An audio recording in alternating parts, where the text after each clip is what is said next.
Welcome back. It is Friday, so that means that this is the final day of week 1 on personal narratives.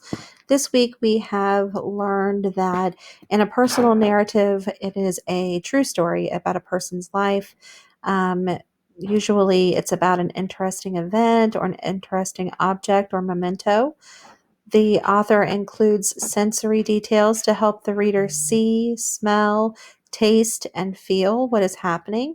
And most importantly, it makes the reader feel as if they were actually there. They're able to imagine it as if they were there with you as it's happening. So, we are going to do a little bit from Knots and My Yo-Yo String, the autobiography of a kid by Jerry Spinelli. And boys and girls, if you have your writer's notebook at home, that's the one that's kind of like a teal color. There is an excerpt from this story that we're going to read today in it. And this is called Mrs. Seaton's Whistle. We are not going to read the entire chapter. We're just going to be reading a little bit from it. But I want you to really pay attention to the details and sensory details specifically that Jerry Spinelli uses in his writing here. And I'm actually skipping way down to the very bottom of this page to begin. And let's go ahead and begin. In the warmer months of the year, the Hokey Pokey man roamed the streets of town, pushing before him a white wooden cart. The bed of the cart was occupied by a block of ice covered with a dish towel.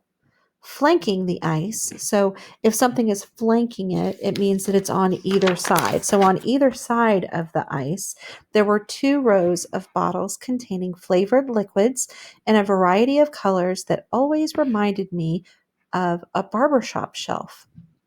The Hokey Pokey man knew kids. He knew our ways better than we did.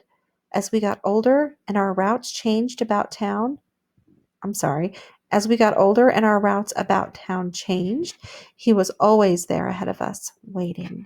At the dead end barrier, outside the school, clattering along a random street. Coming upon him, we crowded around the cart. He went into action. He flipped off the dish towel, grabbed an ice shaver, clacked it like a castanet. A castanet is kind of like cymbals. They're held together on one side, though, almost like a clamshell. So he the clacked the ice shaver like a castanet, and he scraped ice until the scoop was full. He deposited a white snowball into a paper cone and awaited the first order. Lime! He snatched the lime bottle, shook it, and presto! Bright green snowball. Grape! Orange! Lemon! I waited till last, thinking about the flavors. I always decided on root beer. We took off then, relishing the winter on our tongues, giving no thought to the Hokey Pokey man, for he was not someone to think about. He was simply there, where we were. And then in time, he wasn't. Though still, on a summer's day, when heat waves dance above the street, I sometimes imagine I see him in the distance, waiting where I have yet to arrive. So within just this short passage from the bottom of this page, within the warmer months of the year, to where we ended with where I have yet to arrive, I want you to go through and underline the words that help you to imagine using your senses. Even if you don't have your writing handbook, which is on this excerpt is on page 6, I did put a screenshot of this on today's folder, so you can take a screenshot of it and use the markup tool.